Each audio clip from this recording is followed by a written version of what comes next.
بسم الله الرحمن الرحيم. اهلا وسهلا مستمعي اون سبورت اف ام في كل مكان. رمضان كريم عليكم وعلينا، كل سنه وانتم طيبين. دايما في رمضان بنحاول نعمل حاجه جديده شويه، هنسيب الحريفه شويه كده في رمضان ونعمل حاجه اسمها تيكي تاكا. النهارده انا بعمل حلقه او كام حلقه كده تيكي تاكا طبعا. فايه يعني ربنا الهمني كده يكون معايا واحد من الناس الايكونز بجد، يعني ايكونز كان بقى على مستوى الشغل الفني، كلاعب كوره، كقائد، ككاريزما، كنادي كبير بيلعب فيه، واحد من اساطير النادي الاهلي طبعا. فما لقيتش احسن ولا ألذ ولا اجدع من كابتننا الكبير كابيتان وكابتن حسام غالي. صباح الفل. سلام على التقديمه الجميله دي يا زوما.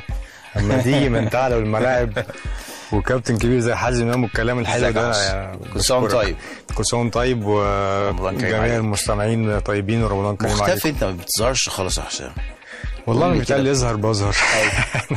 انا موجود، بس الناس كتير بيقول لك ما بتظهرش كتير. يعني انا من زمان كتير. ما بحبش اتكلم كتير وما بحبش اظهر في الميديا. اللي بيتكلم كتير بيغلط كتير ممكن، صح؟ يعني. طيب احنا النهارده هنتكلم في حاجات كده لذيذه، يعني ما فيهاش مشاكل ولا حاجه، مش حدش هيزعل مننا ولا حاجه، والكلام كله عننا انا وانت. انا هسالك 10 اسئله وانت تسالني 10 اسئله. حلو جدا، صح كده؟ حلو. طيب خلينا نبتدي. يلا بينا. عندك انت حاجات كتيره برضه نتكلم فيها. على حسب الاسئله. طيب دلوقتي لو تليفونك رن اول يوم رمضان كده ولقيت رئيس نادي توتنهام اسمه ايه؟ ليفي؟ دانيال ليفي. هو لسه رئيس النادي دلوقتي؟ لا مش. مين دلوقتي رئيس النادي؟ دلوقتي مش عارف. كان صعب على فكره، ميدو كان بيقول لي عليه صعب الراجل ده جدا. يعني صعب طبعا. صعب، وبيزنس مان كان المفروض شاطر يعني. طب بيقول لك لو كلمك رئيس النادي الحالي توتنهام، طبعا توتنهام مش في احسن حالاتها السنه دي يعني. مظبوط. رشح لنا لاعب مصري يجي يلعب عندنا بس لما يتعصب ما يبقاش زيك. حاجه زي كده اللي هو بيمسك نفسه. شايف لعب توتنهام صعب قوي اللعب في بريمير ليج، ولا لازم ياخد خطوات زي كده؟ رحت فاينورد وبعدين رحت على لندن على انجلترا بعد كده، ولا ممكن حد زي بص هي اعلى حاجه في الكوره. انا بشوف يا زوما ان اعلى حاجه في الكوره او في مسابقات الكوره في العالم هي البريمير ليج طبعا. فلازم تحضر نفسك كويس قوي وانت رايح عشان تعرف من هنا لهناك مره واحده. عشان تبقى واخد على الريتم واخد على الريتم هناك سريع. عالي جدا وسريع جدا. فلو انت مش محضر نفسك انك تطلع من هنا على بريمير ليج بقى عندك ريتم وفيزيكلي قوي ومحضر نفسك تكتيكلي برضو انت تمام، فالموضوع يبقى صعب. ما ينفعش واحد هناك يبقى حريف كده مثلا زينا كده بس فتنس ضعيف شويه بيعوض. هتبقى صعب جدا جدا. يعني احكي لك موقف بمناسبه ان احنا في رمضان. انا كنت متعود وانا بره بلعب ماتشات وانا صايم.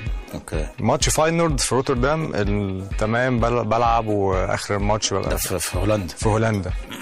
وده احتراف يعني ده مسابقه اوروبيه ودي مسابقه اوروبيه. فالماتش بالنسبه لي عادي جدا، ممكن العب ماتش واخلص والعب ماتش تاني. انا في هولندا كنت بصوم برضه. تمام جدا. رحت انجلترا لعبت ماتش. انا كانوا بيكلموني اخر الماتش يا زوما، انا كنت بشاور لهم مش شايف بعمل لهم كده او كده، لكن اتكلم مش قادر. فده فرق الريتم بين الدوريين يعني. لا قويه، مسابقه قويه. ممكن ترشح مين يروح من مصر هنا؟ صعب دلوقتي مفيش حد. والله هو صعب جدا برضو عشان لعيب يلعب في انجلترا في الوقت ده وما يتعصب. ممكن يعني هيبقى امام هو احسن واحد دلوقتي، هو الوحيد اللي مختلف عنده حتى لو حاجه. هو عنده ديسبلين والحاجات دي فيها مشاكل، ولا بتكلم على كوره ككوره؟ لا انا بتكلم على كوره لكن هو عنده مشكله في ديسبلين وتمارين والتزام وكده. لا مشكله طبعا، لكن هو فنيا الوحيد اللي شايفه ممكن ده الوحيد اللي ممكن يقدر يشتغل هناك. بدني قوي واللعيب هو بصراحه لعيب هو احسن لعيب مختلف على اللي موجود في مصر. فلو ارشح حد هو ده برضو. امام بيتعصب ما بيبقاش زي يعني. بس انا مش شاكش عصب يا اخي يعني سبحان الله. بس انا ردود افعالي بس ممكن هي مش متوقعه. يعني انت بره الكوره لذيذ جدا مفيش حاجه خالص. وجوه الكوره والله وجوه الكوره لما لعبت مع بعض كنت لذيذ جدا برضه. انا بحب العب معاك يعني. عمري ما بتعصب الا بيبقى في حاجات بقى حصلت، تبعيات حصلت. ما بطلعش من 1 ل 0 كده، من 0 ل 10. قعدت تزعق فيه جامد في ماتش مش عارف ماتش ايه هنا، كنت مع الاهلي يعني. قعدت تديله جامد بس مش مع الاهلي. بتبقى موضوع برضه اهلي وزمالك ولا كان ماتش اهلي بس؟ اهلي وزمالك ولا ايه؟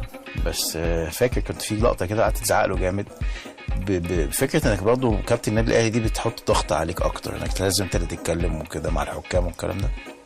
هي فكره انك تبقى متحمل مسؤوليه عامه، تبقى ضغط كبير جدا، متحمل مسؤوليه فريق كبير كمان زي الاهلي، وانت مطالب كل ماتش بتكسب وكل بطوله عايز تاخدها، ووراك جماهير بالملايين برضو عايزه تفرح. فمسؤوليه كبيره بغض النظر انك كابتن او مش كابتن، فدي كانت بتحط طبعا مسؤوليه عليك. بس في لعيبه جنبنا بيبقى ممكن ما عندوش تحمل مسؤوليه خالص، حتى لو بيلعب في نادي كبير وكل حاجه في، بس انت بقى خلاص انت اتولدت وعندك الدي ان ايه بتاع النادي الاهلي، وعندك المسؤوليه دي، وخلاص كمان كابتن فمتحمل مسؤوليه الفرقه واللعيبه. وبعدين انا كشخصيه بجلد ذاتي زياده عن اللزوم بعد الماتش، يعني لو انا مش مسؤول عن اي حاجه انا بحمل نفسي المسؤوليه. والله فده عيب فيا يعني، مش حاجه كويسه، بس عيب فيا اللي انا بشوف دايما الغلط. لو خسرانين او اي حاجه بحمل نفسي المسؤوليه طول الماتش. ده دوري ده دوري في الاسئله. سؤال حلو ده، بس عمره ما كان هيحصل يعني. تخيل لو كنت اقنعتك انك تيجي الاهلي وان اسمك مش حازم حماده امام، اي اسم تاني، وكان عادي تروح الاهلي، اكتر حاجه غامضه كان هيبقى نفسك تعرفها عننا في اوضه اللبس او في النادي كانت ايه؟ اكتر حاجه كان ممكن تبقى بالنسبه لك؟ كنت عارف بقى نفسي اكون ايه؟ كنت نفسي اقعد مع كابتن صالح سليم اكتر من كده. يعني انا شفت الكابتن صالح بس يعني از ان انا ابن حماده امام وكده شفته، ولما لعبت كوره برضه كان هو عايش الله يرحمه يعني. بس كان نفسي اشوف تعامله مع اللعيبه بتاعته في اوضه اللبس. كنت بسمع عليه انه شخصيه جميله جدا وشخصيه قويه، وانا بحب اتعامل مع الناس دي يعني. فكنت دايما وانا صغير يقولوا كابتن صالح قاعد مع الفرقه مش عارف قعد ايه وعمل ايه واتكلم في ايه واتكلم معاه. انا مره اتكلمت معاه كده عادي، كنت طارق طبعا كنت برضه الله يرحمه كان صاحب والدي كمان اكتر شويه، فقعدت كذا مره اتكلمت معاه. بس يمكن كابتن صالح من الناس الجمله الوحيده اللي بتحب تعرفها في اوضه اللبس. ما فيش حاجه ثانيه. انا اقول ايه؟ عندكم ايه تاني؟ طب انت لو مش حازم محمد يحيى الحريه امام ممكن تلعب في الاهلي؟ لو كنت لعيب عادي يعني مش انا حازم خالص. اكيد اي حد يحب يلعب في الاهلي، او يعني اكيد طبعا دي حاجه طبيعيه يعني، تلعب في اكبر انديه في مصر. كنت تنور والله يا زلمه. وانت كنت جيت للزمالك كنت نورتين مش نور حبيبي. طب خد السؤال ده برضو يا جماعه، مش انا اللي حاطط اسئله والله، عشان انا ما بحبش اتكلم عن نفسي. مين كان بيقلقكوا في الاهلي؟ لو العب انا ولا شيكابالا ولا جمال حمزه؟ ولا اي حد فيكم. حلوه. الأباني في وسط 2 لعيبه يعدي بمهاره كده ويعمل كروس باص بالقدم اليسرى عند شيكابالا يصلحها. مش ممكن المباراه دي. حازم امام كابتن تيم نادي الزمالك يحط صاروخ ارض جو ما يشوفهاش عبده شعبان. مش ممكن الجول ده. حازم والأباني يعمل عرضيه من ناحيه الشمال يصلحها شيكابالا لحازم امام من غير ما يوقف الكوره. مفيش حد في الملعب يشوفها غير وهي داخل شباك عبده شعبان. ايه المباراه دي يا جماعه؟ خلي بالك ما بنخافش من حد، بس بتعمل حساب لحد. طبعا. لكن يعني انت بتجيب اسماء 3 طبعا لعيبه مهاريه ويعني يزعجوا اي مدافعين. بس انتوا بعيد عني ماليش دعوه بيك. بعيد عنك. فما كنتش اي بس مثلا كنت تقول لوائل مثلا او تقول بس يعني انا يعني طبعا انت جبت برضو جول في الاهلي وشيكابالا بس مش كتير. بس جمال حمزه متعب حتى وانا بتفرج مش بلعب في الماتش.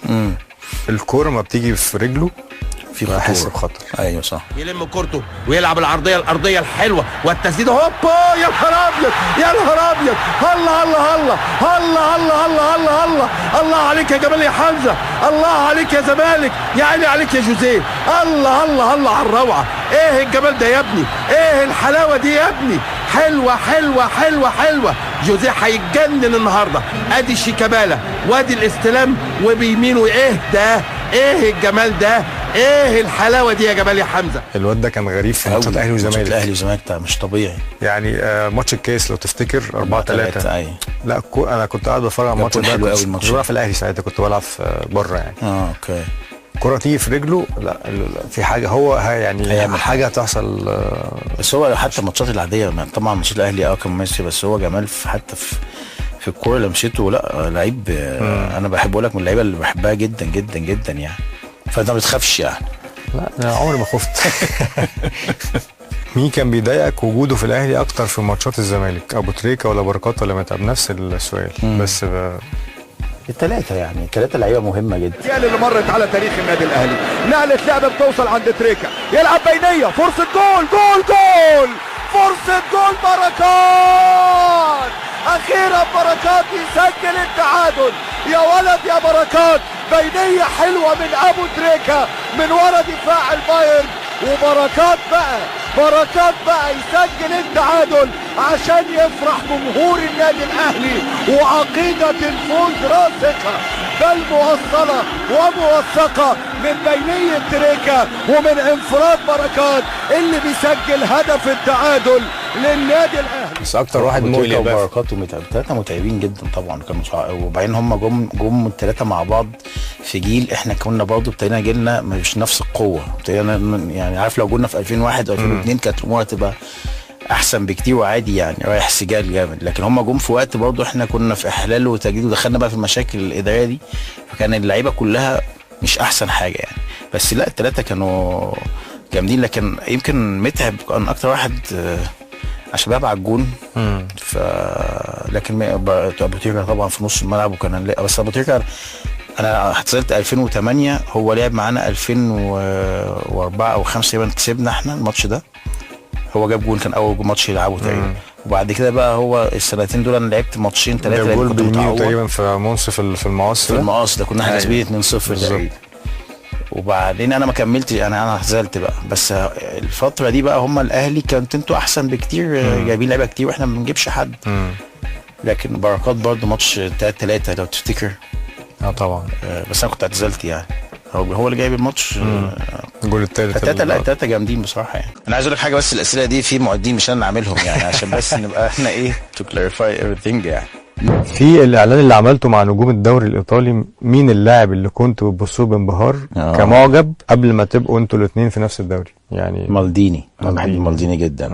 وانا جدا قوي من اللعيبه الكبيره واللعيبه اللي تحسها كده عندها مسؤوليه واللعيب يعني عارف دايما العين بتاخد دايما اللي بيهاجموا او اللي بيلعبوا كوره كويس. قليل قوي لما تلاقي عين تاخد لمدافع، لازم يكون مدافع قوي قوي. فانك تظهر في وسط بقى جيل عظيم يعني او لعيبه كانت جامده ساعتها وتظهر بالشكل ده يعني. كان الفتره دي كان في بقى فان باستن وكان في وبعدين بعد كده خوليت وريكارد وبعدين جه بعد كده رونالدو وانزاجي والناس دي. وهو دايما على طول نمبر 1 ولعب باك ليفت وبعدين دخل سيرد باك ولعب كارير كله في ميلان ومع المنتخب. بس عايز اقول لك حاجه، تخيل كل ده وما خدش كاس عالم. حظه ما كانش موجود في كاس العالم يعني. تلاقي اللعيبه مثلا اقل منه في الكوره كتير واخدوا كاس عالم وعندهم في السي في بتاعهم كاس عالم 2006. فهي فكره برضه ساعات الكوره بتبقى ظالمه لبعض الناس. ودايما فكره انت هو اللعيب ده حقق ايه دي انا بشوفها ظالمه جدا لبعض اللعيبه يعني. لما يجي مثلا يقول لك انت طب ده كام مثلا حد يقول مثلا سيا محمد احسن من احمد، فتلاقي واحد مثلا بيشجع احمد يقول لك هو بس ده خد كام بطوله. انا بشوفها دي فكره فاشله تماما لان الظروف تختلف يعني في لعيبه عظماء ما خدش الدوري الانجليزي. الظروف تختلف كمان ومش لعبه فرديه يعني انت دايما بتبقى معتمد على اللي حواليك والنادي اللي بتلعب فيه. ممكن نادي بطولات ونادي من غير بطولات ويبقى في حقبه كده تبقى انت برضو مش احسن حاجه فيها مش احسن جيل. ايوه بيجي لك جيل تبقى كويس جدا ويجي لك انت نفس اللعيب مع جيل تاني بتبقى وحش جدا ما تاخدش حاجه يعني. بشوف دايما فكره بشوفها هنا في مصر كتير مقارنات يقول لك ده احسن وده احسن يقول لك بس ده بشوف ده خد عمل ده كام بطوله. ما في ناس كتير خد بطولات كتير حظها كان حلو انها لعبت مع جيل. لكن هو لو لوحده مش هيعمل حاجه يعني مش هيعمل فرق يعني. هو في لعيبه اصلا يعني كتير جدا انت ممكن لا تذكرها اخذ البطولات ممكن كتير جدا احسن من لعيبه كتيره جدا. طبعا بقول لك توتي يعني توتي ده واحد من عظماء الكوره مثلا. لما تيجي مثلا تقارنه بكليني مثلا كليني لعيب كويس طبعا كل حاجه بس يعني البطولات كليني اكيد اكتر مع يوفنتوس بكتير بمراحل من توتي. لكن كم واحد اللي متابع او مش متابع اللي يعرف بس كوره خفيف كده عارف توتي وعارف كليني او يا كوينتا مثلا. يا كوينتا لعيب يوفنتوس ده خد كاس عالم. لو سالت ناس كتير مين يا كوينتا ما حدش عارف بس هقول له عارف مالديني مثلا. فبشوف الفكره دي مش عارف يعني مش مستساغه ساعات بالنسبه لي. بحس ان فيها ظلم يعني. احنا دايما بس في الاونه الاخيره بنتكلم بلغه الارقام. فالناس خدتها حافظه ما عمل ايه، ايه انجازاته، ايه جاب كام بطوله، فدايما يتكلم ارقام. هو لو عايز يفطسه، لكن لو مش الناحيه الثانيه هيطلع له كذا حاجه كويسه. مين اللعيب اللي ما كنتش بتحب تبصيله؟ ولو مش عايز تقول اسمه احكي لنا بس عنه واحنا هنعرف. خلي بالك في لعيبه كده يعني ما بحبش ابصيله، بس يعني صعب قوي ما بحبش. طب مين يعني اصلا مش برضه يعني كان ما كنتش تبقى مرتاح قوي لما بيلعب جنبك مثلا؟ لا في لعيبه طبعا تبقى مرتاح وهي جنبك، وفي لعيبه. طب قول لي مين مرتاح؟ طيب مرتاح كتير بقى يعني انت ديفندر مثلا جنبي مثلا لو شوقي ببقى مرتاح جدا، حسام عاشور ببقى مرتاح جدا، لو احمد فتحي ببقى مرتاح جدا. الناس اللي بتجري كلها الناس كل انت بقى لو حد حريف قدامك يتعبك بيزهقك يعني ولا بيلعب ضدي؟ لا معاك في فرقتك. بص النص الملعب ده دايما محتاج حد يبقى عارف يتحرك معاك، عشان مش بتلعب لوحدك. لو هو بيتحرك معاك مظبوط انت تعرف مجهودك مش هيروح. بس انت مثلا لو حد قدامك مثلا هو لعيب كوره بس بتقطع منه كل شويه الكوره طبعا ده هيطلع يعني انت تقعد تجري تتجري مقطوعه. يعني انا ساعات كنت بحس باللقطه دي لما تبقاش ماشيه معايا كان بيصعب عليا جدا الناس مثلا تلعب ورايا ان يديني الكوره راحت مقطوعه مثلا مرتين ثلاثه بتكسف من نفسي، لان هم فعلا بيقعدوا يتعبوا عشان يجيب لك كوره يعني فبتبقى متعبه جدا. لا بس يعني ما كانش حد قدامي كتير قوي كده. لو حد كده لا بقى فبيبقى فيه بيبقى فيه رد فعل بقى وبتاع. مش الفاظ بس بيبقى فيه رد فعل عنيف. بس في ناس. طب مين ما كنتش يعني مش لاقي نفسك معاه قوي في خط نص؟ مش هقول ما بتحبش، لكن ما كنتش بتحس لما بتلعب ان انت واخد راحتك او تبقى كويس؟ لا مش ما فيش حد يعني بعينه، بس بقول لك اللعيب نص الملعب ده لو انت مش متفاهمين او بيتحرك معاك مظبوط مع اتجاه الكوره وبيغطي عليك وما بتضغط بيبقى بيغطيك وبتاع، فانت بتبان وحش جدا. فمحتاج حد يبقى واقف مظبوط، ما برضه ما يغلوش عليك. اروح انا اتحرك في حته معينه عشان استلم الكوره عليه جنبي مثلا وسايب الناحيه الثانيه تتقطع، يبقى في فراغ كبير واحنا نبدا نبذل مجهود زياده عشان نرجع الكوره. طب كنت تحب تلعب اللي جنبك لعيب كوره ولا جراي؟ اللي جنبي عامه حواليا في نص الملعب لا مش جراي، بس برضه بيحب يلعب كوره، بيعرف يلعب كوره يعني. كل اصلا مش لعيب مش فردي يعني مش هعرف اخد الكوره، مش حازم امام يعني مش هاخد الكوره هقعد اعمل كده كده كده. انت عايز واحد انت لما تتحرك يبقى عينيه لقطاك انه يلعب لك الباص على طول، ما يقعدش يلف مثلا، ما يقعدش يتصرف طبعا يضيع وقت فانا بقول لك انا مش لعيب فردي، مش هاخد الكوره وانا اروح لوحدي، لازم حد هيساندني، هلعب له واخدها، هلعب له واخدها. كنت تعمل دي كتير بس مش كتير، بس ما اخدش بقى 1 في 2 في 3. لسه شايف لك كوره كانوا جايبينها لك وانت في توتنهام اللي في ماتش ايه اللي قعدت تدي كوبري في كوبري كده وتعدي. كان ماتش كوبري في كوبري ده كان فاينورد اياكس بالعرض كده. ايوه كان حدا من الترابلسي واحد منهم. لا يا اخي ده ماتش فاينورد اياكس في امستردام ارينا. عملتوا ايه الماتش ده؟ كسبنا 2-1. لا والله. انت يوميا خدت الدوري معاهم ولا لا؟ عمري ما خدت الدوري، بس كنا الموسم ده في نصه ورحت توتنهام كنا ماشيين كويس قوي، كنا ماشيين اول. انت كام سنه في فاينل؟ 2.5 سنين. ما خدتوش كاس ولا لا بعد ما مشيت. ده مين بقى الجيل ده؟ كان في حد لعب منتخب الفتره دي؟ منتخب يعني حد كان معروف ديريك كاوت معروف طبعا. في ليفربول بعد كده. كالو لعب في تشيلسي. كان معاك نفس الجيل ده. فان بيرسي كان معانا بس راح ارسنال وراح بدري. كان معاكوا يعني؟ معانا طبعا. لا والله. مفيش حد مشهور قوي تاني غير ممكن فان بيرسي سينجي اونو، بس ده ياباني. سينجي اونو كان احسن لعيب في اسيا. ايوه صح، كان لعيب في نص الملعب برضو حريف جدا. طب مين اللعيب اللي انت عارف جواك لو عملت له اسيست هيضيعها ومش هتقول الاسم خالص؟ مفيش حد بيضيع كتير يعني، مفيش حد هتديله كوره عارف انه هتضيع، بس في يعني هقول لك حاجه مثلا عبد الحليم علي. عبد الحليم علي هداف تاريخي نادي الزمالك. عبد الحليم علي كان ممكن يبقى الهداف التاريخي لمصر كلها يعني. عبد الحليم عملت له شويه اجوان، ضيع شويه طبعا جاب كتير، بس كان هو مجتهد جدا عبد الحليم بصراحه. وعبد الحليم عنده مشكله او ان هو بيلعب كان مضغوط على طول. يعني كان في حسام حسن وكان في جمال حمزه وكان في وليد صلاح عبد اللطيف وكان في قبلها عبد الحليم بسيوني وكان في الدوماني، كان في ناس كتير جدا في المكان ده. كنت على طول يعني انا كنت بشوفه يعني هو مضغوط، حتى لما اشوف الاجوان اللي بيجيبها واحنا بنلعب هو تحسه عايز يقول له يعني كل ما يجي جون يقلع الفانيلا وهو زعلان مش فرحان والله بجد. لان كان على طول عيني تحت ضغط ان هو ما بيلعبش كتير، ورغم كده جاب اجوان كتير قوي. فهو انا متهيألي بسبب الضغط اللي كان عليه ده كان ممكن ساعات يضيع، بس في سنين بعد كده هو شال الزمالك بصراحه يعني. طب قول لي في الزمالك مين بقى كنت بتحب تلعب جنبه؟ جمال حمزه. اكيد لما معاك ما اجيلك برضه. طب انا مسميه باجيو. عالمي. عالمي، بحب جدا جمال. لعيب من اول ما طلع معانا وانا لاقط فيه ان هو عنده سنس عالي جدا. ان فكره الكوره مش بس ان الكوره في رجلك وانت معاك الكوره، هو بيتحرك ازاي، بيفهمك ازاي، وهو معاه الكوره يشوفني ازاي. انا بحب اللعيب اللي عارف انت اول ما تحرك تحرك معين في الملعب هو يبقى شايفك ازاي ويعملها لك، فتبقى تعرف على طول من اول تمرين ان ده موهوب. فاهمك. في مثلا ديفندرات مثلا كانت او لعيبه تيجي تبقى جنبك في وشها تقعد تلف 3 لفات عقبال ما تدي الكوره، انت عارف مين بقى. طب انت شايف ان جمال حمزه كان ممكن يروح في حته ابعد من كده؟ جدا، بس هو جمال برضه مشكلته ما بيحبش التمرين خالص، انت عارفه اكيد يعني. فهي دي اللي قللت منه شويه، لكن هو كلاعب كوره من اللعيبه القليله قوي في مصر اللي عنده المهاره وعنده الموهبه وعنده جوان، يعني من اكتر لعيبه في الزمالك جاب جوان في الاهلي يعني مش ايوه. لا يا جيمي كان لعيب كبير يعني، بس للاسف برضه ما خدش حظه بعد كده يعني اعلاميا وكده. جمال قيمته الفنيه كبيره جدا بصراحه يعني. طب في المنتخب ماله مين احسن حد كان بيريح؟ كنت بحب العب معاه قوي. عبد الستار من اكتر اللعيبه، ان الواد صوتها برضه نفس الدماغ فاهم، فبيبقى فاهم بتلعب ازاي وتعمل ايه.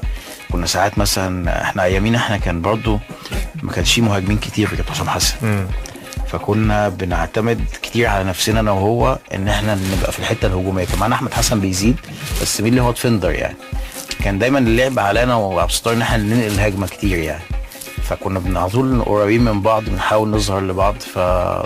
الفترة دي اشتغلنا يمكن مثلث يعني، حسام وانا وعبد الستار دي كنا على الرغم ان احنا كنا فرديا 3 بس كنا هجوميا بنعمل حاجة كويسة يعني. طب انا عايز اعرف احسن فترة ليك مع المنتخب مصر كانت 96. انهي فترة؟ بطولة 96 دي احلى بطولة عملتها في حياتي.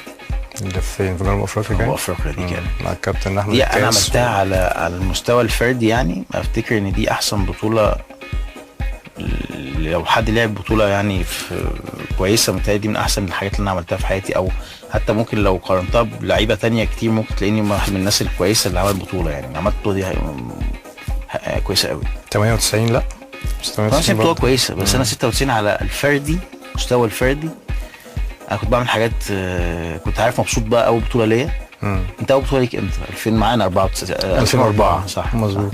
لعبت الليبرو اول ماتش اخر ماتش؟ لا لعبت اخر ماتش نص الملعب بس انت لعبت اخر ماتش بس اسهل ماتش صح كمل. انت اول ماتش ما لعبتهمش خالص، كنت بره سكور خالص. فاكر ماتش فرنسا؟ ايوه كان قبل البطوله دي.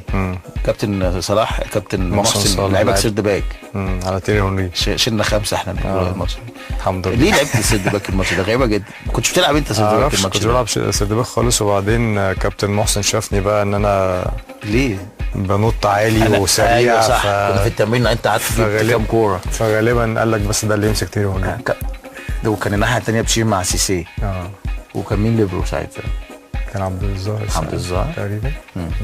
بس عملنا ماتش اول تلت ساعه كويس، مش وحشين لغايه لما ما اعرفش ليه الدنيا فتحت مننا كده. المشكله ان انا كنت الماتش ده انا كنت بلعب اساسي على طول. فجاه كابتن محسن جالي واحنا في الغداء واحنا على الاكل كده، حاجه جايه جنبي، حزوم معلش هتقعد جنبي النهارده. عايز اقول له ليه يا كابتن يعني، فسكت يعني. ما اعرفش لعب بالشكل ده ليه، ما اعرفش كابتن محسن يعني. يمكن خاف بقى من زي ما انت قلت يعني وكده يعني. مش ماتش برضه. احنا اللي دخلنا في الحته دي بنتكلم عن ايه؟ مش عارف. لما قابلت رود خليط في الفوتبول سامت عرفته غلطته ولا لا؟ وبعدين انا على فكره عايز اقول الحاجه اللي هو قاله ده انا شايفها طبعا هو نقد، ولكن انا شايفه ان هو قيمه كبيره جدا ليك اللي هو بيتكلم عليك بالشكل ان هو فاكرك كل ده من ساعتها، وان فاكر امكانياتك وكل اللعيبه اللي دربها دي. لكن وهو كانش الموضوع لا مثلا يمت مصر بصله، خلي بالك هو لا جاي على مصر، كان هو فجاه كده اوت اوف نو وير راح قايل حسام غالي. فانا شايفها دي حاجه حلوه ليك انت جدا ان هو فاكرك انا انت شايفها عامل حاجه ازاي. حلوه بس طب هو كان معاه حق في اللي بيقوله؟ معاه حق. بص انا كنت طاير من الفرحه ان خالد هيمرني. يعني انا كنت بشجع الميلان زمان، تعرف بيجي على القناه الثانيه كده أيوة. ماتشات الدوري الاوروبي. ما كانش بيجي غير الفاينل بس زمان. فكان ميلان ده بالنسبه لي في الجيل الذهبي بتاعهم، مالديني زي ما انت قلت ورايكرد وخولت وفان باستن وباريزي، فكنت بموت فيه. هو مرك في فاينل بموت فيه يعني بحبه. ده كان اول حاجه خالص تعمل، يعني كان لسه صغير قوي، كان اول تدريبات، اول كان فرقه. اول غالبا اول فرقه يعني تشيلسي وهو بيبطل دربهم بعد كده. تاني تجربه تقريبا هي فاينل.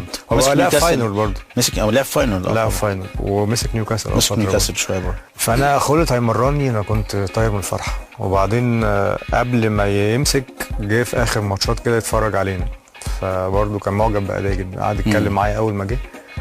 وبعدين الهولنديين بيدوا الفرقه الاساسيه دايما ارقام من 1 ل 11. صح. فاكر انت الموضوع ده؟ فاداني رقم 6. فانا هو من اول ما جه مركز معايا، مركز ان انا لعيب اساسي الفرقه، وكان بيساعدني جدا برضه وبيعاملني كويس قوي، مؤمن بيا جدا، مؤمن بيا بجد يعني. فده كان مفرحني. فكان هو دايما طبعا بيقول لي العب الموضوع السهل ده، وانا بالنسبه لي السهل، طب ما انا بلعب السهل. ايوه هو ده. احنا طالعين من ثقافه انا جاي العب كده يا جماعه. ايوه احنا طالعين برضو من هنا زوما، ان اللي بيجري بالكوره ده هو دايما الجمهور اللي بيهيص له. ايوه صح. فانا بلعب السهل بس بدربل الكوره، يعني بدربل من هنا 10 متر في مساحه باخدها واعمل باس. هو عايزك تلعب مش بعك اللي هو لا تك تك تك، مش بعمل كده، بس هو عايز العب على طول الكوره اللي تتعب مش انا اللي اتعب. فدي كان نقطه بيكلمني فيها. بس الموسم ده انا كنت عامل معاه موسم كويس قوي. هو اتكلم اللي ضايقني في الموضوع، هو قال كل حاجه امكانياتي ولعيب تكنيك مظبوط وقوي وبنط عالي وكل الكلام ده عجبني وفرحني جدا. اللي ما عجبنيش اللي هو قال المنتاليتي بتاعته عطلته وودته في حته تانية. اما يجي لعيب مدرب او حد بيقيس واحد عنده منتاليتي او عقليه كويسه ولا لا، ما بتتحسبش بالدريبلينج، انك بتدريبل يبقى انت عندك عقليه كويسه، او مش بتدريبل فانت عندك عقليه وحشه. العقليه كويسه ولا وحشه دي بتيجي من الكوميتمنت، تبقى انت كوميتد للعبه اللي بتلعبها فبتديها كل وقتك، او انك بتبقى هارد وركر او لا، او بتبقى ديسيبليند ولا لا. فدي العقليه كويسه ولا وحشه. فانا كنت عندي الحاجات دي، يعني انا كنت كوميتد جدا للكوره، وكنت ببذل مجهود رهيب في التمرين، عايش حياه الكوره بره الملعب وجوه الملعب مظبوط جدا، وبخاف على اكلي وسهري وكل الكلام ده. فما تجيش تقول عقليه مش كويسه. هو حكم ان انا كنت من غير نادي في فتره. اولا انا عمري في كريم كنت من غير نادي، يعني ما كانش عقدي اتفسخ وانا في الشارع في البيت. كان عقدي في مشاكل، بس كنت بلعب في توتنهام، يعني بروح التمارين في توتنهام وبعمل كل حاجه، بس في مشاكل ما بلعبش. ده بعد الحركه اللي عملتها بعد الغلطه دي بتاعت التيشيرت اللي رميتها، فكان في مشاكل بس عمري ما فهو قال ان انا كنت من غير نادي، فهو حكم عليا ان انا لو كان عقليتي كويسه كنت رحت حته بعيده. فانا بقيس يعني شايف ان هو يعني ما وصفش يعني صح. يعني وصفها غلط ان انا كان ممكن اروح حته بعيده، بس اللي حصل جوه توتنهام هو ما يعرفوش. ايه يعني بقى اللي حصل جوه توتنهام؟ يعني اللي خلاني اعمل الرياكشن اكيد في حاجات جوه طبعا. طبعا زي ما قلت لك من اول في بدايه اللقاء، انا بحب اللي بيوعدني بحاجه يوفي. انا رحت توتنهام قالوا لي انت كنت رايح باصابه، فعقدي كان يعني ماديا كان ممكن ياخد احسن، بس هو انت لسه مصاب ولسه ما عرفناكش هتتاقلم في الدوري الانجليزي ولا لا، هتدي لعب ماتشات اساسيه ولا لا، الاصابه دي حجمها قد ايه، فده كويس، وبعدين تثبت نفسك هنقعد تاني ونتكلم.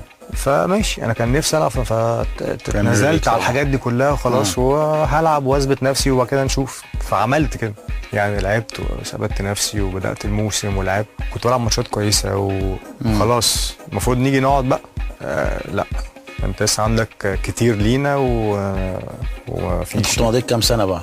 4 سنين وحاجه ولا 4 سنين ونص حاجه. 4 سنين فلك كمل ال4 سنين كمل كده بنفس العقل. في حين اللي هو كان حد بيبقى تاني راح لعب كاس عالم ومستواه كويس، اثبت نفسه مثلا، راح مزودينه العقد بتاعه. بس انت وعدتني انت ازمين بقى اللي هو النادي ولا مثلا الوكيل بتاعك قالوا لي كذا؟ لا الاداره اللي هو سبورتس دايركتور ده كان مين بقى ساعتها؟ كان اسمه داميان كامولي، كان فرنساوي. ده ايطالي ولا ايه؟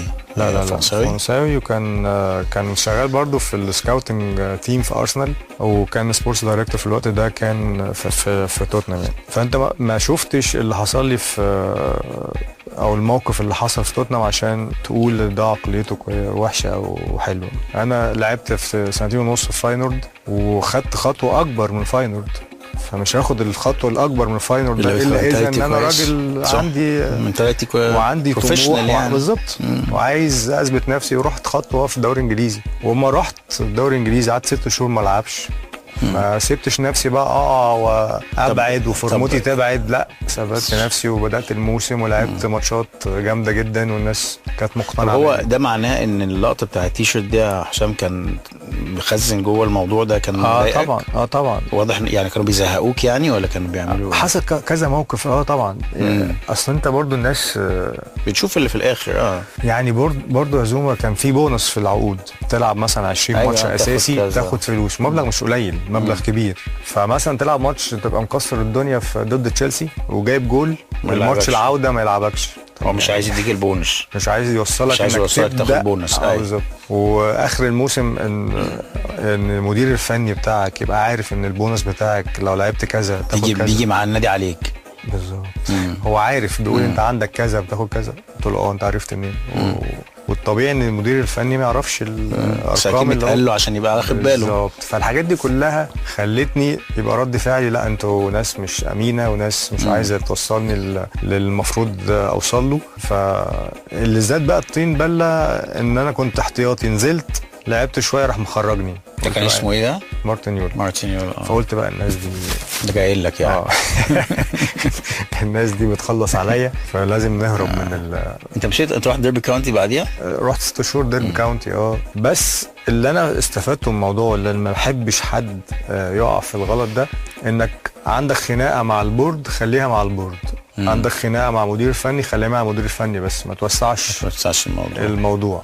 انا الرياكشن اللي انا عملته هو خلى الجمهور اللي غاضب مني. ايوه صح. والجمهور ما يعرفش اللي جوه ايه. بس هو بالنسبه للجمهور انا اهنت التيشيرت اللي هم بيشجعوها ومنتمين ليها. فانت كان ممكن يبقى الرياكشن بتاعي ايا كان هو ايه، بس هو جوه اللبس ما حدش عارفه، او تشرح للناس بعد كده اللي حصل. بالظبط. اريجو ساكي لما قال انك واحد من افضل صناع الالعاب اللي شافهم في حياته، ما كنتش عايز تكلم ذاكروني فيديو كول، بس ما كانش في ساعتها فيديو كول، وتقول له اسمع عمك بيقول ايه. كان ايه المشكله؟ انت عارف ان لا هو ذاكروني طبعا مدرب كبير، بس كنت انا جاي بقى من مصر زي ما انت كنت لسه بتتكلم على فكره ان صعب تطلع من مصر على البريمير ليج.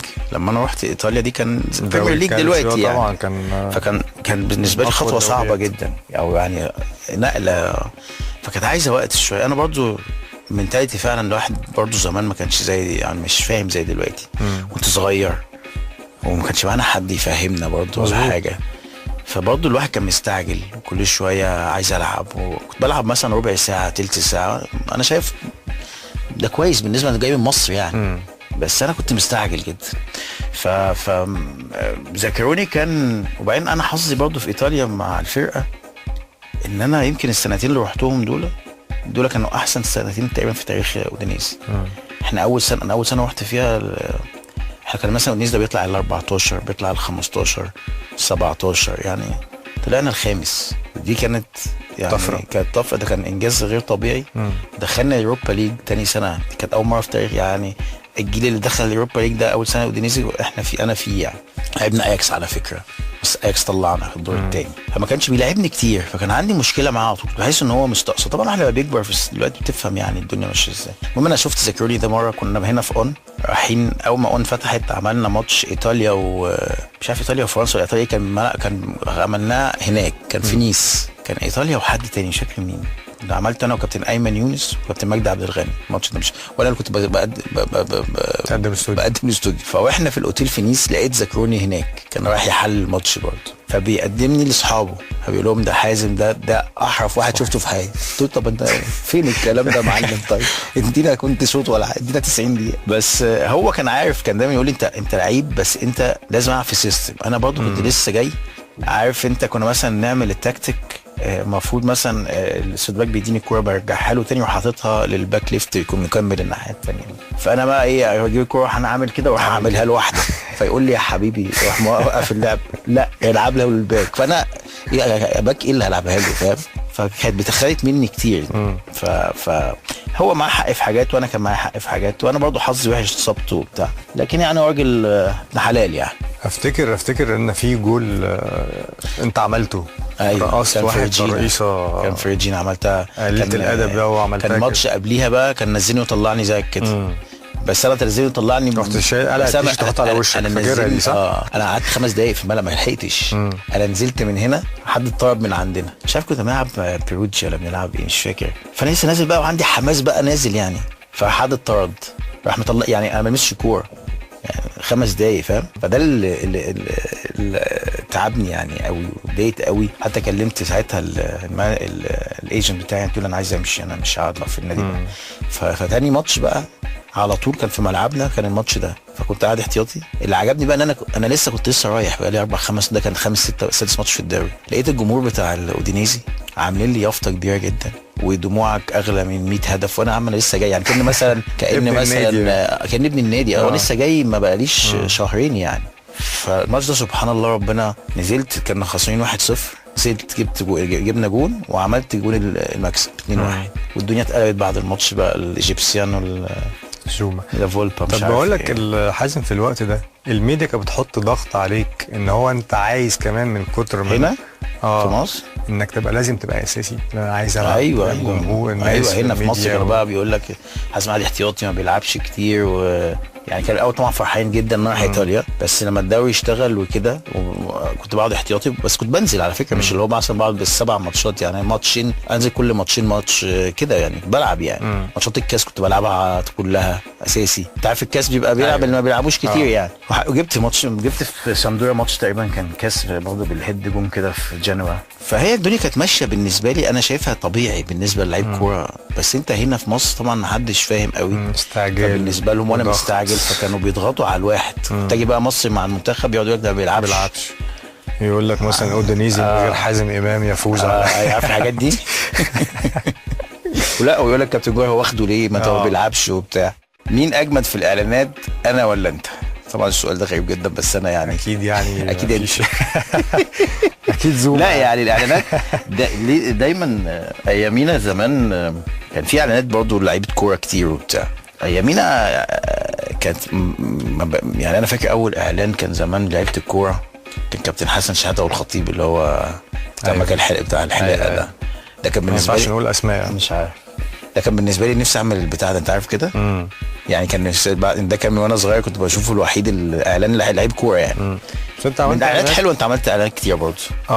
الحمد لله يعني عملنا زي ما انت قلت ايامنا كان في اعلانات كتير ولعيبه الكوره بتشارك. قبل 2006 كمان عملنا مع بعض حاجه كبيره كده. ايوه بالظبط.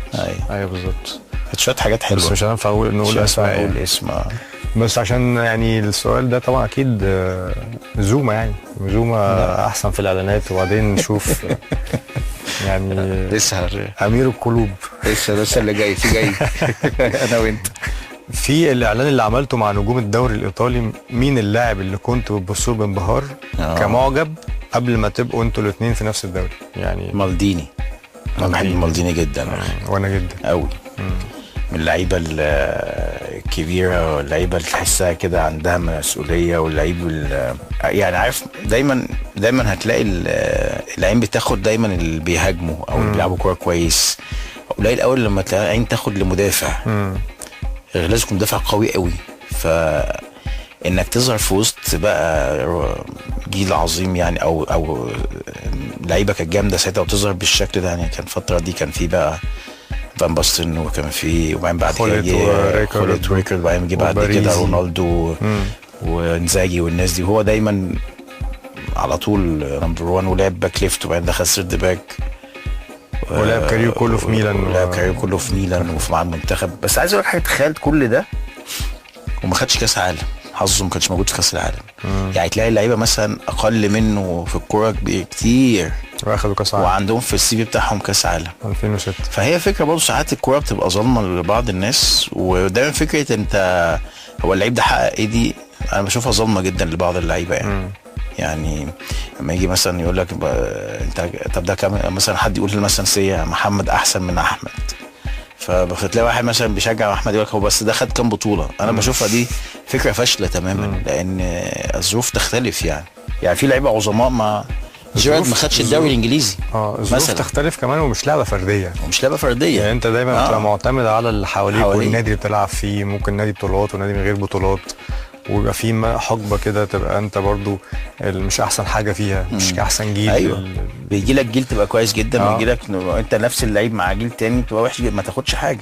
يعني بشوف دايما فكره بشوفها هنا في مصر كتير دايما مقارنات، يقول لك ده احسن وده احسن، يقول لك بس ده خد عمل ده كام بطوله ما في ناس كتير خد بطولات كتير، حظها كان حلو انها لعبت مع جيل، لكن هو لو لوحده مش هيعمل حاجه يعني، مش هيعمل فرق يعني. هو في لعيبه اصلا يعني كتير جدا انت ممكن لا تذكرها، اخذ البطولات ممكن كتير جدا احسن من لعيبه كتيره جدا. طبعا بقول لك توتي يعني توتي ده واحد من عظماء الكوره مثلا. لما تيجي مثلا تقارنه ب كليني مثلا، كليني لعيب كويس طبعا كل حاجه، بس يعني البطولات كليني اكيد اكتر مع يوفنتوس بكتير بمراحل من توتي. لكن كم واحد اللي متابع او مش متابع اللي يعرف بس كوره خفيف كده عارف توتي وعارف كليني؟ او يا كوينتا مثلا، يا كوينتا لعيب يوفنتوس خد كاس عالم. لو سالت ناس كتير مين يا كوينتا محدش عارف، بس هقول له عارف مالديني مثلا. فبشوف الفكره دي مش عارف يعني، مش مستساغه ساعات بالنسبه لي، بحس ان فيها ظلم يعني. احنا دايما بس في الاونه الاخيره بنتكلم بلغه الارقام. فالناس خدتها حافظه ما عمل ايه، انجازاته ايه، جاب كام بطوله، فدايما يتكلم ارقام. هو لو عايز يفطسه، لكن لو مش الناحيه الثانيه هيطلع له كذا حاجه كويسه. لو كنا بنلعب ماتش اهلي وزمالك وانا وانت بنلعب في الملعب، وانا وقفت على الكوره وانت عارف ان عارف اقف على الكوره، يعني كنت هتيجي تعمل تتخانق ولا كنت هتعمل ايه؟ انت انا اللي واقف على الكوره. ايوه انت وقفت على الكوره. بس انت بتلعب في الزمالك. ايوه بجيب على الزمالك. انا ما عنديش مشكله مش هتتخانق يعني. لا مش تحس انها تقليل منك ولا حاجه؟ لا خالص عادي. لا عادي، انت حر. لا بس هاذيك في الملعب. بس هي مش هاذيك في الملعب ماشي، ما انا فاهم. بس انا قصدي في الكوره دي مش هتيجي تاخد الحاجات دي. لا خالص. لا بس هي بتقل يعني مش عايز اقول تستهزأ بالمنافس يعني، هي فيها تقليل يعني. انا بشوف انها ما فيهاش استهزاء بالمنافس يا زوما خالص. انت بتعمل اللي انت عايزه، وانا كخصم يعني مثلا لا لو انا بلعب مثلا ورحت واخد الكوره مثلا كاسبين مثلا 2 ورحت واخد الكوره قعدت انطق كده مثلا براحتك، اعمل اللي انت عايزه. براحتي، انا عارف انه براحتي. اعمل اللي انت عايزه وانا اعمل اللي انا عايزه. تروح داخل ايا كان بقى ايا بس مش هعمل حاجه، عمري ولا هكلمك ولا انا حاجه والله. انت قادر تعمل كده. بس انت في الموقف ده رحت انبت رمضان في الموقف ده. انا انبت رمضان صبحي عشان حاجه تانية خالص، مش الموضوع ده خالص، مش عشان وقف على الكوره. انا شايف، انا قلت قبل اول مره قلت رمضان ما يصحش وما ينفعش تعمل كده، ما تخسرش الجمهورين، خليك لعيب للناس كلها، مش لازم تضايق جمهور الخصم عشان تبقى انت نجم يعني. ده اول موقف في اوضه اللبس قلت له نفس ده كان في الامارات باين الماتش ده صح؟ لا اول موقف عملها في القاهره، وبعد كده تاني ماتش عملها في المره الثانيه دي كنا احنا كسبانين الزمالك 3-1 وكان خلاص الامارات. وكان الزمالك خلاص الماتش بيخلص خلاص ملاش معنى يعني. احنا بقى مستحوذين وما في، بدا لعيبه الزمالك تتنرفز على بعض والدنيا فكه خالص، واحنا ممكن نجيب تاني جوال تاني. الموقف ده وقف الماتش، رجع نادي الزمالك للماتش، جابوا جول 3-2. سخنوا طبعا بعد اللي حصل بالظبط. بقى رد فعل برضو اللعيبه ان ده استهزاء بيهم مع الجمهور والحماس، ممكن يبقى فيه حاجه عكسيه، فرجع الماتش تاني. فانا بقول لرمضان ليه كده بقى؟ يعني احنا خلاص الماتش خلصان، فمش ناقص اي كهرباء بقى يعني. كهربش الماتش وهم يترجعهم الماتش و3-2 ونلعب اخر مثلا 10 دقايق ربع ساعه واحنا مضغوطين ممكن يتعادلوا، واحنا بنلعب فرقه كبيره مش نادي الزمالك. مش بس طبعا انت غلبوا بالصيغه، مش الصيغه الهاديه دي، انت اديته منقي طبعا جامد. مش بالصيغه العاديه، بعصبيه شويه. سؤالي، طب انت زوما اصلا ما بتتخانقش وهادي جدا، بس قول لي اكبر خناقه اتخانقتها في الملعب قبل كده، ولو انت رايح خناقه قول لي 3 لعيبه تاخدهم معاك. اكبر خناقه اتخانقتها في الملعب، بص انا في مره ما اتخانقتش يعني، بس اديت بوكس مليته يعني بغيل. كان كنا بنلعب دوره في كوريا، وواحد كوري ماسكني مطلع 30 ما بيهزرش، بيضرب ضرب، وبعدين الواد سبرنتات، عارف انت طبعا فتنس رهيب، ترنات رهيبه. انا برضه لعبي كله ترنات، فدايما بتعمل ترن ما بيجيش معاك، ده بيجي على طول وبعدين بيضرب في الانكل اتعصبت جدا، فراح واخدني الكوره جت كده على الخط، فبسلم راح جاي شايلني من تحت، فانا بقى انا وهو رحت مديله بوكس. انا خفت راجل شو، انا سمعت مفيش بقى ولا فار ولا اي حاجه خالص.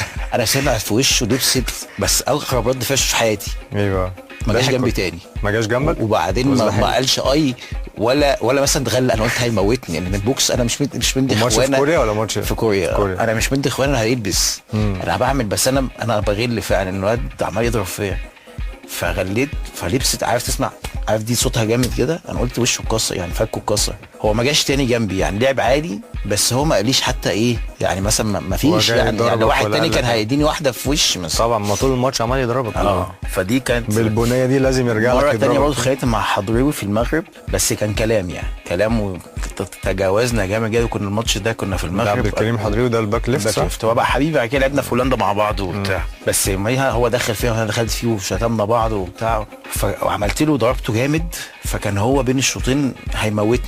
وكنا بنلعب في المغرب بقى، كان الماتش ده كان 100,000 وبتاع، فالنبي اتدخل بقى ومعلش وبتاع وخلاص وهدى المواضيع. فدي كانت يمكن اكتر حاجه يعني كان فيها مشاكل شويه بالنسبه لي يعني. طب اكتر لعيب مؤذي مصري لعبت معاه ضده في حياتك؟ كان بيجي الماتش ياه الملعب ده، الماتش ده مش هيعدي على خير. في لعيبه غلسه بس مش مؤذيه يعني. انا مثلا مشير حنفي عندكم الاهلي كنت بحب العب عليه خالص.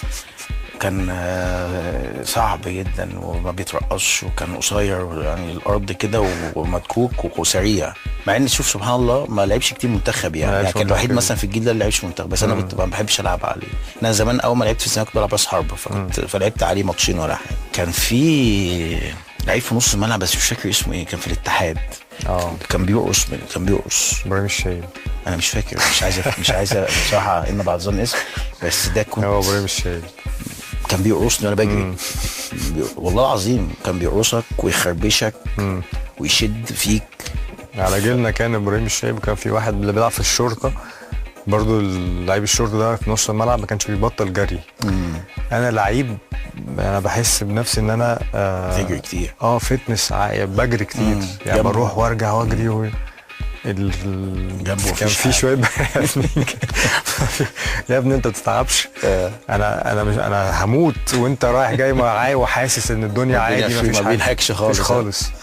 فدول برضو كانوا صعبين. طب لو داخل، طب انت سؤال بقى، لو داخل خناقه الاول تاخد 3 لعيبه مين معاك؟ 3 لعيبه؟ اخد مدحت عبد طبعا. من المنتخب ولا كمونه؟ اي حد برضه جسمه كبير جدا. جسمه كبير بس بيضرب ولا قلبه جامد؟ لا كمونه برضه قلبه جامد يعني. مدحت الهادي وكمونه. مدحت طبعا، مدحت حرامي ثلاجات يعني. هيطلع يموت اي حد. انا كنت بحب الواد مدحت بصراحه قوي يعني. وكمونه واحد تالت معانا قوي. ابراهيم حسن. ابراهيم حسن كابتن ابراهيم برضه. انا بحس ان اول 2 التوأم ممكن تاخدهم. طبعا حسام برضه. حسام يعني عشان انا برضه راس حربه اخليه قدام يعني. كابتن ابراهيم برضه باور. ولما عرق وده بينفد مره زمان اول ما لعبت معاهم في المنتخب كنت صغير قوي يعني. اول ما اروح المنتخب كانت 95. فطلع في الاسانسير انا وكابتن ابراهيم وكابتن حسام ومجدي طلبه.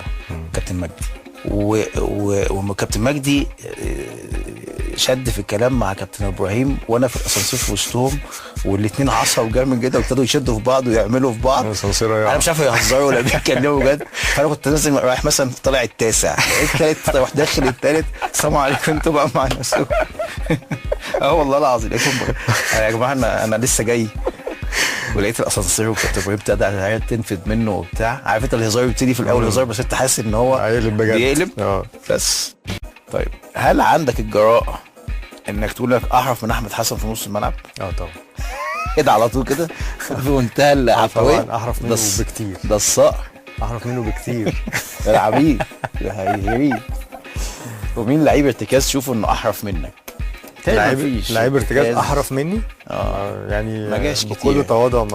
مين تفكرني مين لعيبه الارتكاز في نص الملعب عندنا في مصر؟ يعني احمد حسن كان بيلعب طبعا، شوقي، حسني، فتحي كان بيلعبها ساعات، في عاشور.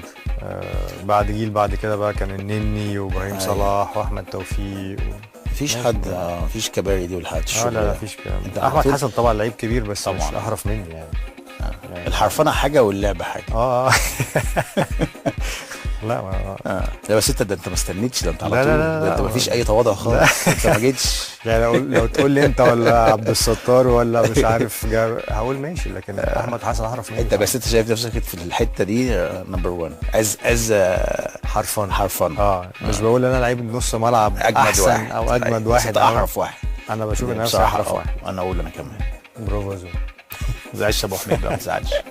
طب رتب لي الامهر فيكوا بالترتيب بصراحه من غير تواضع، اللي هو ما تقولش بقى يعني انا هجيب اخر ناس اخر واحد. انت شيكابالا عبد الستار. عبد الستار بصراحه جامد جدا يعني. بص اقول لك حاجه، اقول لك انا وعبد الستار في حته واحده وشيكابالا بعدنا بالسنتين بشويه. هو 3 حريفه قوي بصراحه يعني مش يعني بصراحه احنا كلنا في حته واحده. بس بتحس عبد الستار كان عنده الاستمراريه يعني على طول. كان عنده طبعا عبد الستار لو كان لعب في الاهلي ولا في الزمالك احسن، كان بقى في حته ثانيه خالص جماهيريا واعلاميا وكرويا، وكان خد بطولات، فالناس كانت هتتكلم عليه اكتر من كده بكتير. لا عبد الستار ما شفتش زيه بصراحه في الكوره يعني انا ما شفتش حد بيترقص يروح عامل لك كده يوديك وهو يروح يعني ما فيش حد ما شفتش الطريقه دي. هو اول واحد وريها لي بصراحه، اللي هو بعد اوكوتشا طبعا عامل جسمه كده. بعد اوكوتشا مش بعد اوكوتشا. فكرتني باوكوتشا ده. مره كنا رايحين نلعب، حظنا المنيل يعني للاسف مش ان انا جيلنا ده حظ وحش قوي.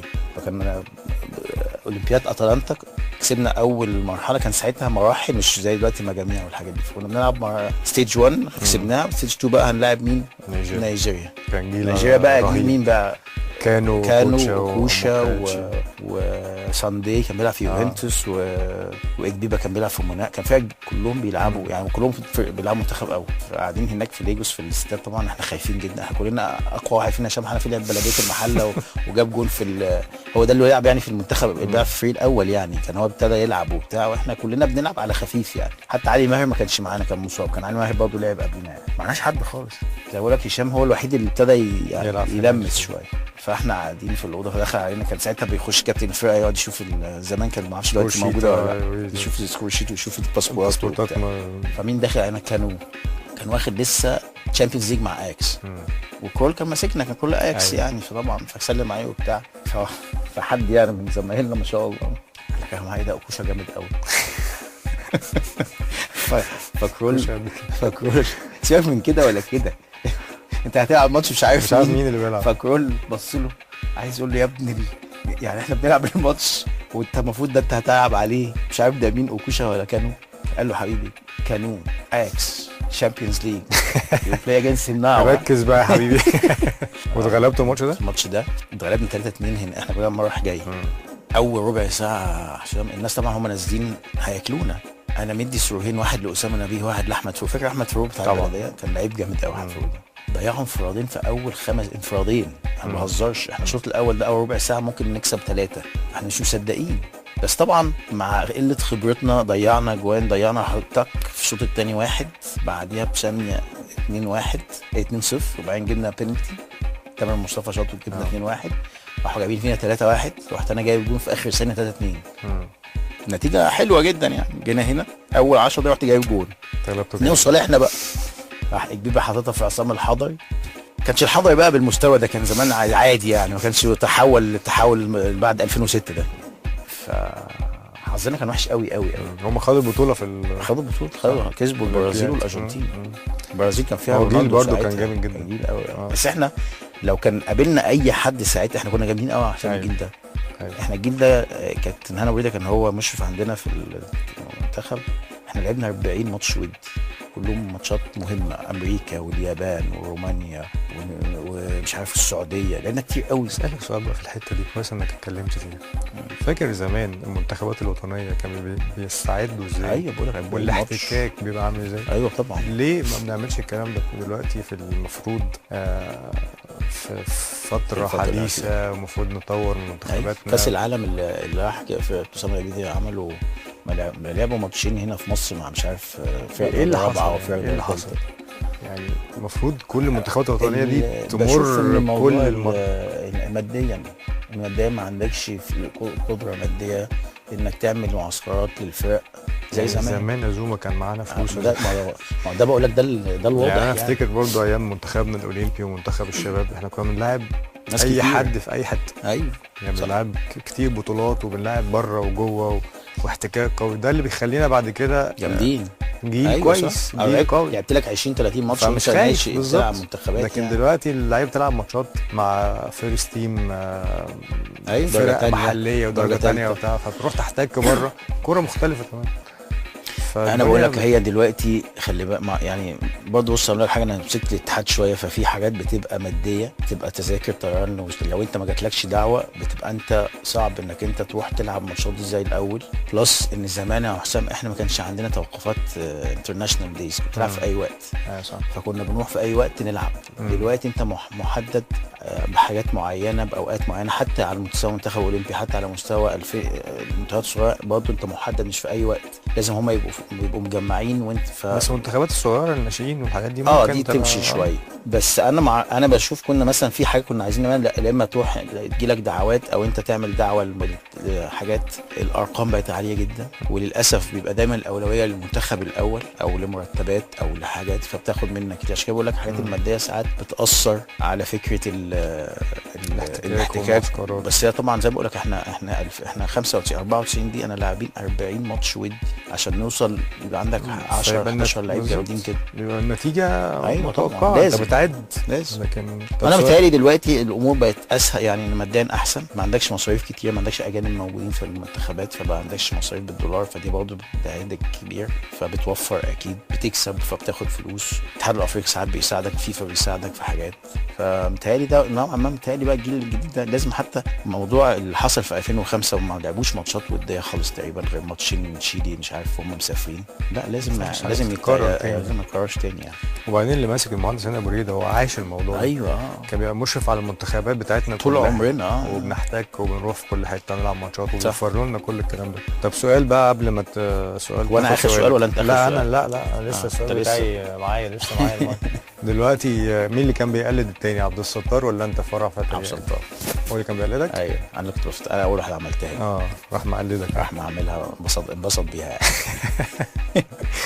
وبقينا انا ستايل في اللبس برضه، هو عبد الستار في الملعب بس طلعه بره الملعب ما جاش.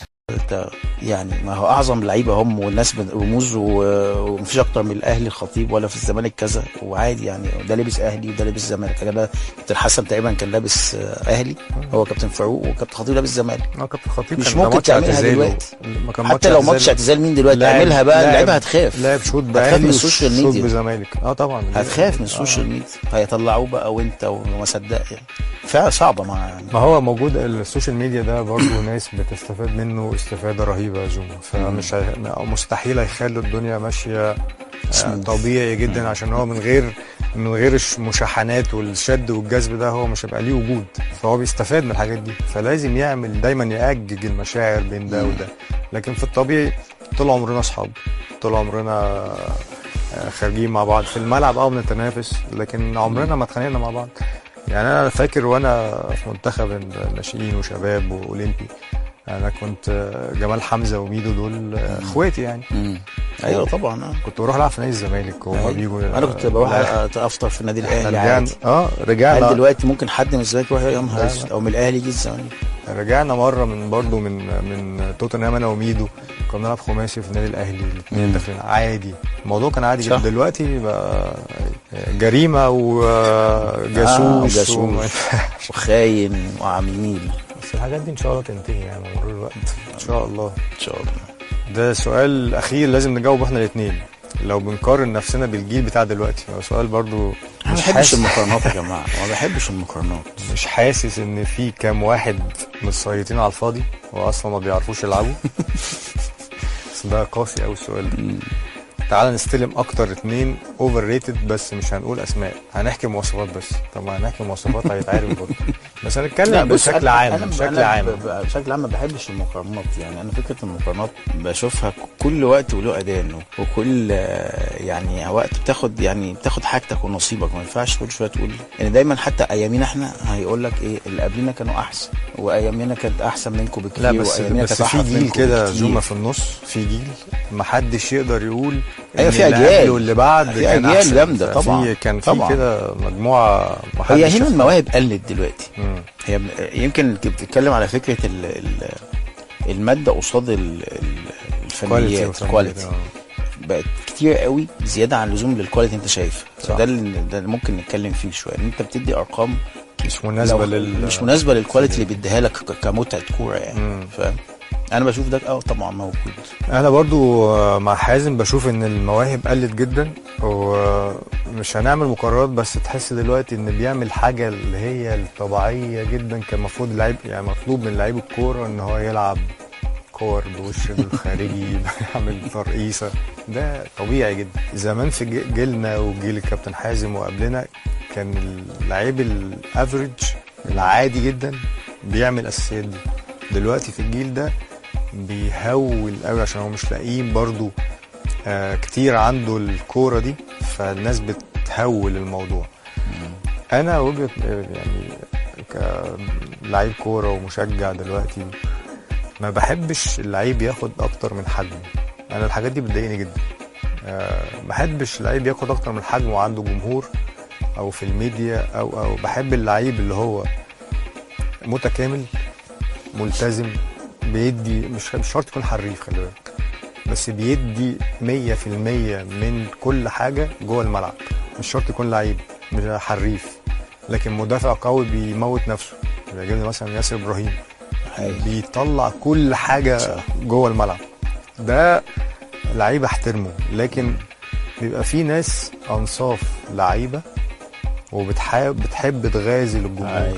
بتعيش على للاسف الجمهور بيشرب المقلب ده كتير. الجمهور بقى والميديا بيشربوا، شايفين ان في الحاجات دي فبيشربوا المقلب ده. انا بحب دايما ان اللعيب ياخد، اللعيب الكويس الملتزم الشخصيه كويسه الناس ياخد حقه. الناس بتحب للاسف بعض الناس يعني بتحب اللي بيضحك، اللي هو يقعد بقى يعمل يكتب كلمتين. أيوة. هو اساسا مش حاسسهم، بس هو بيديها وانت عارف ان هو بيقولها كده عشان يغيظ الناس تانية او عشان بس يعني خلينا نشوف ربنا يوفقهم يعني. والله جوما يعني كان تيكي تاكا طويله جدا، طويله وحلوه.